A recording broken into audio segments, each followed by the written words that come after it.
A2 class में आपका स्वागत है। हम यहाँ पे जावा पढ़ा रहे हैं। जावा के हर दिन कोई ना कोई नए कॉन्सेप्ट पढ़ा रहे हैं आपको। हर एक कॉन्सेप्ट आपको एक नई चीज़ के बारे में बता रहा है। और ये 10th और 12th का सिलेबस भी है और 11th का भी। 9th में थोड़ा कम होता है इससे, तो वो मैं आपको अलग से बताऊँगा। मगर 10th 12th और 11th वाले कैसे समझ जाए और इसकी नोट्स जरूर बनाएं। इसकी नोट्स आप बना लीजिए, नहीं तो मैंने सबसे लास्ट वीडियो में डिस्क्रिप्शन में इसका लिंक दूंगा जिस पे PDF पड़ी होगी। आप वहाँ से उस PDF डाउनलोड करिएगा, उसमें पूरे नोट्स होंगे जिससे आप पढ़ के 100 आउट ऑफ 100 मार्क्स लाएंगे बोर्ड में। आगे बढ़ते हैं टॉपिक तरफ। तो टॉपिक है इंट्रोडक्शन टू जावा। इंट्रोडक्शन जावा मतलब हम आपके जावा के बारे में बताएंगे कि जावा क्या होता है, क्या कैसे होता है, किस बारे में है, एग्जैक्टली जावा क्या है, इसके बारे में बताएंगे आपको। तो आगे बढ़ते आइए। ये जो कि लैंग्वेज है, इसका इंट्रोडक्शन दे रहे हैं हम लोग। जावा का introduction, it is very popular programming language of third generation. अब जैसे आपको दिख रहा है कि जो कि पॉपुलर लैंग्वेज है वो कौन सी है, जावा। वो थर्ड जनरेशन की है, तीसरी जनरेशन की लैंग्वेज है। फर्स्ट जनरेशन में कुछ और लैंग्वेज थी, ऐसे मशीन लैंग्वेज थी, असेंबली लैंग्वेज थी। सेकेंड में सी आई, और उसके बाद जो ये थर्ड जनरेशन में आई ये जावा आई। जावा काफ़ी ज़्यादा पॉपुलर होगी, क्यों? ये काफ़ी ज़्यादा सिंपल थी और इसको यूज़ करना काफ़ी आसान था, और ये फास्ट प्रोसेसिंग थी टू सी से ज़्यादा नहीं प्रोसेस हो जाती थी, इसलिए। और आगे का हम लोग पढ़ते हैं। अब जावा एक की बहुत बड़ी हिस्ट्री है। अब जावा कैसे बना, कहाँ से आ गया और क्यों आ गया, ये भी तो पता करना पड़ेगा ना। तो Java is a general purpose object oriented programming. है ना, आपको जैसे बताया था, जो ऊप्स है वही जावा का बेस है। वही यहाँ पे बताया गया है, Java as a general purpose object oriented programming. जो जावा है वो उसका बेस क्या है, object oriented programming, as well as a platform to perform various task related to programming. और जावा एक प्लेटफॉर्म है जहाँ पे ये लोग वेरियस टास्क करते हैं जो कि रिलेट करते हैं प्रोग्रामिंग को। और WWW मतलब world wide web application. WWW का फुल फॉर्म जो होता है वो होता है वर्ल्ड वाइड वेब।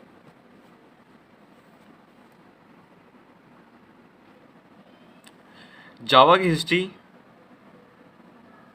में एक और इंसान शामिल है और उसकी कंपनी शामिल है, बिल गेट्स और सन माइक्रोसॉफ्ट। इसी कंपनी ने जावा को इन्वेंट किया, और इन्वेंट करने का जो ईयर था वो था 1990। 1990 से इनकी कहानी स्टार्ट हुई और तो आज तक चलती आ रही है। यहाँ पे कुछ और ईयर्स राइट ने किए हैं, क्योंकि उसकी इन्फॉर्मेशन मेरे पास नहीं है अभी। तो अगर होएगी तो आपको मैं ज़रूर बताऊँगा आगे कि अब वर्जन, ये लिस्ट है वर्जन की। जैसे आपका मोबाइल जो होता है उस पर एंड्रॉयड का वर्जन दिया होगा, पॉइंट कुछ दिया होगा, वर्जन दिया होता है। वैसे ही जावा का भी वर्जन है। वो वर्जन इन ईयर्स में चेंज होता रहा। आइए आगे बढ़ते हैं। जावा हिस्ट्री में कुछ नेम्स शामिल हैं, जैसे कि इंक्लूडेड है। वो पहला नेम है ओक। ओक ही नाम रखा गया था जो जावा लैंग्वेज के जो कंपाइलर और जो आता है इनका वर्जन का नेम रखा गया था ओक पहले। तो उसके बाद उन्होंने JDK रखा नेम, सन माइक्रोसॉफ्ट ने। उसके बाद जो आज कल चलता है वो चलता है IDE। जावा JDK का फुल फॉर्म क्या है, जावा डेवलपमेंट किट। जावा डेवलपमेंट किट ये हमारा ज़्यादातर यूज़ आता है JDK हम लोग आज भी यूज़ करते हैं। आपकी बुक में जो लिखा होगा वो लिखा होगा JDK 1.7 1.8 ऐसा कुछ दिया होगा। 1.7 या 8 ज़्यादा यूज़ करते हैं हम लोग आर्मी कंप्यूटर में। फीचर्स ऑफ जावा के फीचर्स, कई प्रकार के फीचर्स होते हैं इस पर जावा के। पहले तो देख ही रहा है आपको ऐसे ऑब्जेक्ट ओरिएंटेड मतलब कि जावा पूरी ऑब्जेक्ट के ऊपर बेस है। सेकंड है प्लेटफॉर्म इंडिपेंडेंट और पोर्टेबल। अब जैसे आप देख रहा है कि जावा हम लोग ये जरूरी नहीं है कि एक ही कंप्यूटर में यूज़ करें तो दूसरे कंप्यूटर में वो प्रोग्राम अलग तरीके से एग्जीक्यूट होगा, ये नहीं है। अगर एक कंप्यूटर में भी कोई प्रोग्राम लिखा आपने और वो एग्जीक्यूट कर रहा है प्रोग्राम, तो उसी तरीके से भी सेकंड कंप्यूटर में भी करेगा, चाहे वो सेकंड कंप्यूटर अलग हो फर्स्ट से। तुम्हें एक बार प्रोग्राम बन गया तो प्रोग्राम बन गया। अब ये नहीं है कि एक कंप्यूटर प्रोग्राम अलग होगा दूसरे कंप्यूटर पे अलग होगा प्रोग्राम, ये बात कही गई है इस पर। इससे इंडिपेंडेंट भी हो गया और पोर्टेबल भी हो गया। डिस्ट्रीब्यूटेड है, मतलब हम एक प्रोग्राम को छोटे छोटे भाग में छोटे डिवीजन कर सकते हैं, मतलब एक एक फंक्शन में आके यूज़ कर सकते हैं प्रोग्राम को। कंपाइल्ड एंड इंटरप्रेट, हम लोग जावा प्रोग्राम को पहले कंपाइल करते हैं उसके बाद इंटरप्रेट करते हैं। वह कंपाइल मतलब क्या होता है, और देखते हैं कि जावा प्रोग्राम जो है रन हो रहा है कि नहीं हो रहा है, मतलब काम कर रहा है नहीं कर रहा है। उसके बाद उसको इस तरीके से कोडिंग को डिकोड करते हैं, जो डिकोड हुए कोड्स जो हैं वो कंप्यूटर को समझ आ जाए। आपको जैसे पता है मशीन लैंग्वेज में जो प्रोग्राम लिखा होता है वो सबसे पहले एग्जीक्यूट होता है। क्यों होता है? क्योंकि वो मशीन की ही लैंग्वेज होती है। तो हम लोग को अपने प्रोग्राम को जो ABCD में लिखा होता है उसको इंटरप्रेट करना पड़ेगा मशीन लेवल में लाने के लिए। उसके लिए क्या यूज़ करते हैं? इंटरप्रेटर। और ये देखने के लिए कि हमारा प्रोग्राम रन कर रहा है नहीं कर रहा है, यूज़ है कि नहीं, या हमने कुछ गलती करी है या नहीं, तो कंपाइलर यूज़ करते हैं। तो क्या कंपाइल कर सकते हैं लोग और उसे इंटरप्रेट कर सकते हैं। ये सब फीचर है। Small and simple programming concept, जो कॉन्सेप्ट होते हैं प्रोग्रामिंग करने के, जैसे आपको देखिए कॉन्सेप्ट क्या होता है। यहाँ पे ऊप्स के कॉन्सेप्ट कितने थे? 4। Abstraction, inheritance, polymorphism, 4th encapsulation. ये 4 है, ये छोटे छोटे कॉन्सेप्ट हैं जिसे यूज़ करते हैं। सिक्योरिटी है, अब कोडिंग कर रहे हैं हम लोग, जावा में कर रहे हैं, तो प्रोग्राम में एक सिक्योरिटी होती है जो ये जावा कंपाइलर और इंटरप्रेटर हमको देता है। हाई परफॉर्मेंस है, जैसे परफॉर्मेंस है बहुत क्वालिटी जो है बहुत हाई है।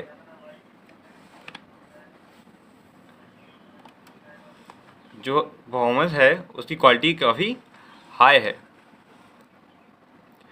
और ये डायनेमिक है, एक्सटेंसिबल है। इसके अलग अलग तरीके से देखो तो अलग अलग काम करते हैं ये। हम लोग उसको किसी तरीके से बदल सकते हैं, चेंज कर सकते हैं, एक्सटेंसिबल कर सकते हैं। वॉर्म है, ये क्वेश्चन जरूर आएगा। देखिए ये क्वेश्चन जरूर आता है ये क्वेश्चन ये आएगा, मतलब इसी फॉर्म में क्वेश्चन आएगा। क्या आएगा? वॉर्म लिखा हुआ है, वॉर्म WORM। इसको अलग तक पढ़ेंगे तो क्या कहेंगे? Write once read many. एक बार लिखेंगे और काफ़ी ज़्यादा बार पढ़ेंगे। अरे बच्चे पूछते हैं इसका मतलब सर क्या है, बता दीजिए सर, मतलब मीन्स क्या है सर, समझ नहीं आ रहा कुछ। तो हम बताते हैं कि इनको कि बच्चा अगर आपने एक कॉपी में कुछ लिखा, ठीक है, आपने कुछ लिखे मतलब नोट्स बनाए, हाँ लिख लिए, राइट कर लिए राइट वंस, ठीक है। अब उसको आपने समेट के अपने पास रख लिए, कवर्ड में रख लिए, ठीक है। अब जब भी आपको जरूरत पड़ेगी पूरी लाइफ में तो आप उसे पढ़ सकते हैं, है ना। जब तक वो रीड नहीं होती, जब फट नहीं आते नोट्स, ठीक है, तब तो आप पढ़ सकते हैं कि जो राइट वंस रीड मैनी। वैसे ये भी है, जब आपने एक कोड लिखेंगे, प्रोग्राम लिखेंगे अपने जावा प्रोग्रामिंग JDK में, JDK से एक प्रोग्राम लिखेंगे कि दूजे में लिखेंगे, जावा को यूज़ करके एक प्रोग्राम लिखेंगे JDK में। तो राइट वंस किया आपने, राइट किया एक बार। अब उसी प्रोग्राम को आप तब तक यूज़ कर सकते हैं जब तक वो रीड नहीं होता, मतलब रीड मैनी। आप उसको बार बार बार बार यूज़ कर सकते हैं जब तक रीड नहीं होता प्रोग्राम आपके मेमोरी से, आपके मेमोरी से रीड नहीं होता, तब तक आप यूज़ कर सकते हैं। ये कॉन्सेप्ट जो पूछते हैं आपको बाइट कोड में, पूछते हैं कि बाइट कोड क्या होता है राइट वंस और रीड मैनी, तो बोलते हैं यस। आप बोलेंगे यस, तो बताएंगे फिर क्यों होता है, आप ये बताएंगे। देखिए, ये है जावा कंपाइलर एंड इंटरप्रेटर। जैसे कि अभी हमने आपको बताया है जावा कंपाइलर क्या होता है और इंटरप्रेटर क्या होता है। अब थोड़ा डिटेल में समझ लेते हैं उसको, जावा कंपाइलर क्या होता है और इंटरप्रेटर क्या होता है। कंपाइलर वो होता है, कंपाइलर वो चीज़ होती है जो सोर्स कोड को SC को, मतलब सोर्स कोड को रन करवा के देखता है और बाइट कोड में चेंज कर देता है। रन करवा के देखता है और बाइट कोड में चेंज कर देता है। अगर रन कर रहा होता है तो उस वक्त वो बाइट कोड में चेंज कर देता है, और वो बाइट कोड इंटरप्रेटर में जाता है। इस पे इंटरप्रेटर में सोर्स कोड चेंज हुआ बाइट कोड में रन करवा के। किसने चेंज करवाया? कंपाइलर ने, जावा कंपाइलर ने। अब इंटरप्रेटर क्या करता है? ये होते JVM होती है। अब JVM का फुल फॉर्म क्या होता है? JVM का फुल फॉर्म होता है Java virtual machine. Java virtual machine. अब JVM करता क्या है? जावा वर्चुअल मशीन करती क्या है? ये बाइट कोड को मशीन लैंग्वेज में, मतलब मशीन लेवल लैंग्वेज में बदल देती है, मशीन कोड में बदल देती है। मशीन कोड में ही क्यों बदलती है? इसलिए बदलती है क्योंकि हमारा जो कंप्यूटर है वो भाई साहब मशीन कोड को ही समझते हैं। जो कंप्यूटर है वो मशीन कोड को ही समझता है, 10101 वाला, समझिए आप। तो उस कोड को ही समझता है, तो बाइट कोड को चेंज कर देते हैं उसको। अब जैसे बताया था हमने, वॉर्म क्या होता है? WORM, worm. ये क्या होता है? Write once read many. अब बाइट कोड जो होता है यहाँ पे जावा जो मिला होता है कंपाइलर से, जावा कंपाइलर से, वो होता क्या है? वॉर्म। जैसे आपको बताया था हमने थोड़ी पहले, ये क्वेश्चन आता जरूर है और ये पूछा जाता है आपके स्कूल में जब होंगे, क्या नाम, पेपर होंगे 10 क्लास वालों, बता दें 10 क्लास वालों के लिए वो जरूर आता है। और जो समझ रहे हैं उसको अच्छे समझें इस क्वेश्चन को, क्योंकि ये पूछ जाता है कि मतलब क्या है कि बताइए कंपाइलर करता क्या है, सोर्स कोड क्या होता है, बाइट कोड क्या होता है, सोर्स कोड क्या होता है। पूछेंगे सोर्स कोड क्या होता है? सोर्स कोड वो कोड होता है जो कि प्रोग्रामर ने लिखा, जो प्रोग्रामिंग के लिए लिखा है, वो सोर्स कोड है। ABCD में लिखा है, वो है सोर्स कोड। कंपाइल को आया, जो मिला वो क्या बाइट कोड। इंटरप्रेटर में गया, JVM में बाइट कोड क्या है? मशीन लेवल लैंग्वेज में चेंज हो गया, हमारा प्रोग्राम रन कर गया।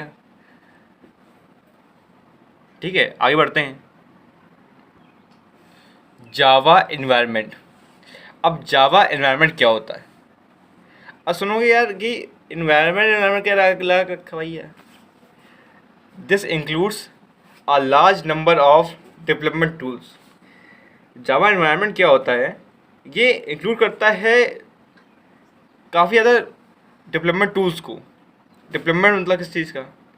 अब जब प्रोग्राम लिखेंगे हम लोग जावा में, तब हम लोग को चीज़ चाहिए पड़ेंगी। वो लाइन कहाँ से?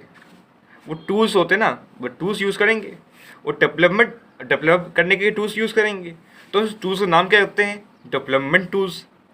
और ये जो जावा एनवायरनमेंट होता है वो डेवलपमेंट टूल्स को रखता है, are part of the system known as Java development kit. अब किट क्या होता है? अब देखो, किट एक होती थी, क्या नाम, हमारे पास उसकी टूल्स की किट होती थी। किट बहुत ही चीज़ें होती हैं, जैसे हम क्रिकेट खेलते हैं तो क्रिकेट में भी किट होती है, वैसे यहाँ पे किट है, जहाँ टूल्स है वहाँ किट है। वैसे यहाँ किट है जावा डेवलपमेंट किट JDK। सन माइक्रोसॉफ्ट ने इसी के नाम लिया JDK और वर्जन बनाए 1.0, 1.6, 1.2, 1.7 ऐसे 1.8 ऐसे। The classes and methods are the part of the Java. जो क्लासेस हैं और मेथड्स हैं, आपने गिफ्ट जानते थे आप क्लासेस क्या होता है? जिसने मेरे पहले वाला सेशन पढ़े हैं वो जानते हैं कि क्लासेस क्या होते हैं।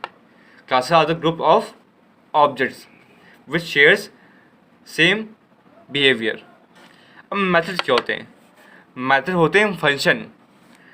एक प्रोग्राम लिखा छोटा सा, प्लस करने का, दो नंबर हैं उनको प्लस करने का है प्रोग्राम छोटा सा, तो वो फंक्शन हो गया, वो छोटा सा फंक्शन है। तो किसी के प्रोग्राम को हम फंक्शन बोल सकते हैं। तो जो क्लासेस और मेथड हैं पार्ट हैं जावा स्टैंडर्ड लाइब्रेरी के JSL, उनको हम लोग कैसे क्या बोल सकते हैं? एप्लीकेशन प्रोग्रामिंग इंटरफेस API के। JDK का फुल फॉर्म, JSL का फुल फॉर्म जावा स्टैंडर्ड लाइब्रेरी, और API का full form application programming interface. इस पर आप ध्यान दीजिएगा।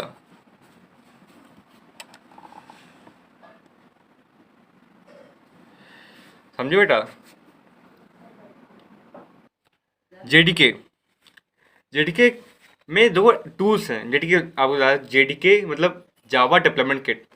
किट मतलब टूल्स, टूल्स मतलब यूजर्स, यूजर मतलब डेवलपमेंट। अब जैसे देखो कितने किट हैं हमारे पास। हमारे वाला किट है जैवैक। जैवैक होता क्या है? जावा एक कंपाइलर होता है। जैवैक क्या होता है? एक कंपाइलर होता है। जावा क्या होता है? जावा, दिस इज जावा इंटरप्रेटर। ये जावा एक इंटरप्रेटर के तरह के यूज़ करते हैं हम लोग, टूल है ये। JDB वो क्या है? वो डीबगर है। डीबगर, बगर मीन्स क्या होता है? बग मीन्स क्या होता है? बग सुना होगा, बग। बग मीन्स होता है कि हम लोग किसी के अंदर कुछ मतलब उसके आसपास की सारी चीज़ पता करना। हम लोग सिर्फ बग लगा देते हैं, मतलब वो कहाँ जा रहा है कहाँ कर रहा है, वैसे डीबगर। यहाँ पर डीबगर ऐसा यूज होता है, helps to in finding the errors in the current program which is being compiled. बहुत सही बोला हमने वैसे। हाँ वैसे ये हेल्प्स करता है हमें हेल्प करता है कि जो प्रोग्राम लिखा है हमने उस पर एरर है कि नहीं वो फाइंड करना है। एप्लेट वेयर, जावा एप्लेट होता है ये हमारी हेल्प करता है जावा एप्लेट रन करवाने में without using Java compatible browser. Java compatible browser के बिना हमारे प्रोग्राम को रन करवाने में जावा एप्लेट के द्वारा। जावा एप्लेट क्या होते हैं? मतलब अब देखोगे नहीं कि पहले ब्राउज़र खुला तो फिर जावा एप्लेट दिखाते थे, इंस्टाग्राम दिखा रहा होगा, फेसबुक दिखा रहा होगा, ये सब दिखाने लगता है। क्रोम देखो, क्रोम खोलो कभी तो उस पर क्रोम ब्राउज़र में देखो, वो दिखाने लगता है कि फेसबुक है छोटा सा सिंबल, मतलब है तो उससे ब्राउज़र से, मगर इंस्टाग्राम भी है, पिंटरेस्ट है, सब कुछ दिया होता है यहाँ पे। वैसे ही वो जावा एप्लेट होते हैं जो कि खुद मूव कर रहे होते हैं, वो उसमें मूविंग होती हैं, वो जावा एप्लेट्स। अब जवाब ये हेल्प करता है converting byte code into a program description. ये बाइट कोड को कन्वर्ट करने में प्रोग्राम डिस्क्रिप्शन में हेल्प करता है। जावा JAVAH, ये सी हेडर फाइल होती हैं, ये सी की हेडर फाइल्स होती हैं। अब ये सी जावा इस पर यूज़ नहीं आएगा, वैसे मैं बता दे रहा हूँ जी की हेडर फाइल्स होती कौन सी है। Kony.h, Studio.h लाइब्रेरी फाइल्स होती हैं। लाइब्रेरी फाइल मतलब इस पर कुछ फंक्शन दिए हुए हैं प्री डिफाइंड मतलब पहले से लिख दिए गए हैं, हम लोग मिल जाते हैं और यूज़ करने में हम लोग उनको लिखने की ज़रूरत नहीं है बार बार कि बाबा वही में हम लोग वो फंक्शन आया यूज़ कर लिया। अब है जावा डॉक, ये HTML डॉक्यूमेंट होता है। HTML मतलब डॉक्यूमेंट क्या होता है? ये HTML फाइल होती है, उस पर हम लोगों ने आपको ले रखा हुआ है और वो काम कर रहा है। HTML hyper text markup language, hyper text markup language. क्या फुल फॉर्म है HTML का? हाइपर टेक्स्ट में सब बोलिएगा आप, hyper text markup language, hyper text markup language. अगर आप मेरे साथ पढ़ रहे हैं तो जो मैं पढ़ा रहा हूँ उसका ज़रूर से ज़रूर आप क्या नाम स्क्रीनशॉट ले लीजिए, क्योंकि हम जितना भी पढ़ते हैं उस सबका जो माइंडसेट होता है वो 5 सेकंड तो होता है। मैंने आपको बताया कुछ, आप भूल जाएंगे 5 सेकंड बाद। अब 5 सेकंड याद आएगा भैया हाँ ये ताज़ा था, मगर 5 सेकंड बाद या फिर एक दिन के बाद जब मेमोरी तेज भैया एक दिन रख लोगे, उसके बाद जब मैं पूछूंगा आपसे तब बता नहीं पाओगे। तो उसका स्क्रीन ले लीजिए या फिर कुछ ना कुछ रफ में लिखिए, जैसे आप जो पढ़ रहे हैं तो उसको यूज़ तो आए कि आपने कुछ किया। आपने केवल ये नहीं कि उठाया मोबाइल और देखने चालू हो गए बस। कुछ तो लिख लीजिए। फिर लिखना ही सबसे बड़ा अच्छी बात होती है इंसान के अंदर। अगर कोई लिखना जान नहीं है कैसे लिखते हैं या फिर कैसे अच्छा लिखते हैं, तो वो तो शहंशाह है। आगे बढ़ते हैं, आइए। JVM, ये आप चार्ट दिख रहा है, उसका पहले स्क्रीन ले लीजिए। सबसे पहले तो स्क्रीनशॉट लीजिए इसका, ठीक है। उसके बाद देखिए जावा प्रोग्राम हम लिखते हैं, हम बताते हैं जैसे अभी हमने बताया था आपको पहले ही। जावा प्रोग्राम लिखा, कंपाइलर गया, कंपाइलर से बाइट कोड आया, बाइट कोड से जावा इंटरप्रेटर गया, इंटरप्रेटर से जावा इंटरप्रेटर से कहाँ गया, final run run and display of output. Output जो मिलता है वो ऐसे मिलता है हम लोग को। प्रोग्राम लिखा, कंपाइलर आया, बाइट कोड आया, बाइट कोड से इंटरप्रेटर, इंटरप्रेटर से फाइनल रन मिलता है। ये जो चार्ट है काफ़ी यूज़फुल है हमारे लिए, क्योंकि हम इसको देख के हम सोच सकते हैं कि हम लोगों को जो प्रोग्राम है वो चलता कैसे है। आपको अपना प्रोग्राम लिख दिया, आंसर आ गया कंप्यूटर में, उसके क्या अंदर हो रहा है ये तो पता करो भाई। हमारे चैनल को सब्सक्राइब करिए, लाइक करिए और